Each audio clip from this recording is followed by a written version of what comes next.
hopping and a singing his song. All the little birds on Jaybird Street love to hear the robin go tweet, tweet, tweet, rockin' Robin, tweet, tweet, tweet, rockin' Robin. Oh my, what have we got here? It's an 8-track player. It's made by General Electric. Yeah, and it's the Power Sound 8-track player. Rugged, this is awesome. Well, what's at the bottom there? It's got an earphone jack, and it has a microphone jack, so you can actually sing along while the music is playing.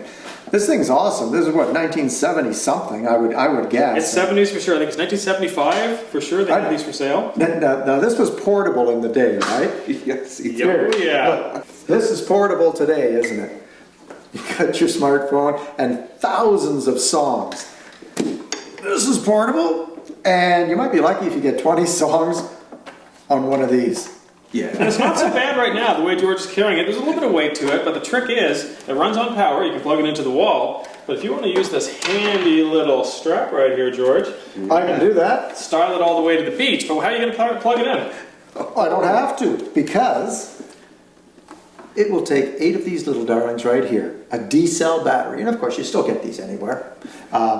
Just adds a little to the weight. It definitely adds to the weight. So and you're only going to get so much time playing, of course. It's not like the modern devices now.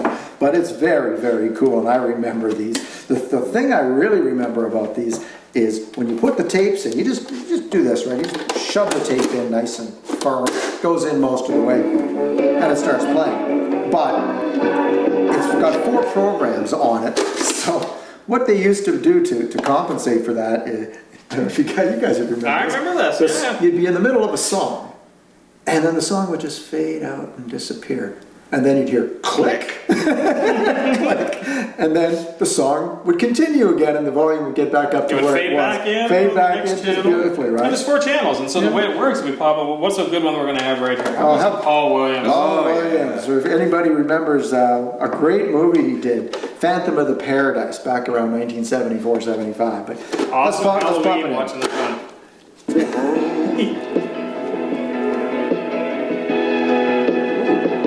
Actually, sounds not too bad. Well, remember, it is dual speaker. Yeah. Right? So it's kind of stereophonic. Let's try through the programs. Yeah, smooth. Yeah. Didn't skip a beat. Nice. Right.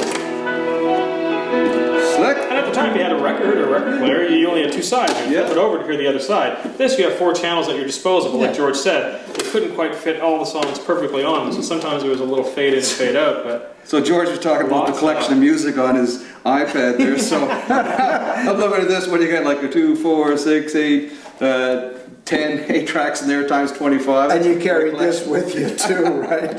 totally. But, Why we have 2 Liza Minnellis in here right off the bat? Nothing like good music. We'll listen to that later. I do remember another issue that used to be with these things too. I mean, let's face it, this is technology, progression, but every once in a while you'd put one in and it sounded like this for a little.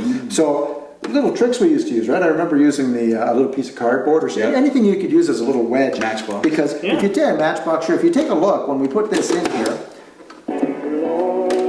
there's a little bit of free play, if you can see that. Yeah. So it would kind of, the heads wouldn't quite mesh with the tape properly, and it would distort models. So you just find that sweet spot, put a little wedge in there, and get it where you want, and away you go. You're good to go again. Talk about high tech. No, if you want to sing along with Paul Williams, George was pointing this out earlier, there's a little microphone jack here in the front. You can plug your little microphone in that we have here, and you've got your own little special control here that you can turn, and that'll help you turn up your volume when you're actually singing along with the music, whoever happens to be in there at the time. Or, if you don't want anybody to hear what you're listening to, Kevin. Hey, does this even still work?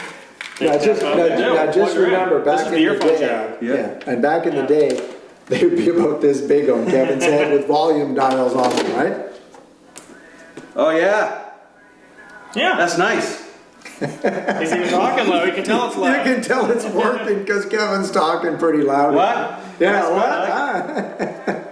It's made by General Electric, and yeah, we've got these right on the side here, George. Yeah. This is it's all your little good. control here for Well, this is interesting because It's a combination. It's a combination bass and treble. You just move it to which side you want to get more bass or more treble, so it will fade one in and fade the other one out. So there's no separate bass and treble controls here, or tone controls. And there's your basic volume, and there's your microphone control. If you're singing along, it will.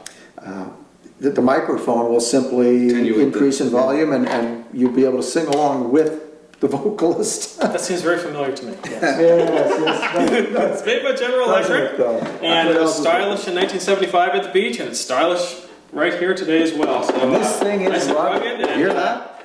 Listen, speaking of rugged, these were always the most rugged piece of equipment. So No. sometimes, George knows this, but Chris is brand new to this little trick. Sometimes you would pull the 8-track out and it'd be stuck in there, and the next thing you know, oh, not good. I could never fix them. Whenever that happened, If- that was sort of the end of it. And that's if you managed to That's get not the end of good. the tape that was Yeah. jammed inside the machine itself. And folks remember that, well, Cassette whole tapes. other story about cassette tapes later, but you used to be able to just wind that up and they're all good. This little different story, you can't get in here. You can take this apart if they did break, and you can use a little cellophane tape to butt splice, but the neat little trick is all you do is grab one side, give it a little tug, and depending on how far it's on one spool or the other, just give it a little pull. Wow. And magically up And it inside. goes. I don't know if you got to see that the first time because it might have been a little high on the camera, Bring it but down a little bit, yeah. yeah, so there it is. And when you pull on this side here, give it a little tug, everything goes back up inside. Just rewinds right in there, snaps right in. Okay, Wonderful. so, you know, this brings back a lot of cool memories, guys. So I think I'm ready to hit poolside, the beach, something, huh? Let's do it. What do you You think? still got it. All right, let's do it. Party with this bad boy. All right, we're going out, and let's pop some.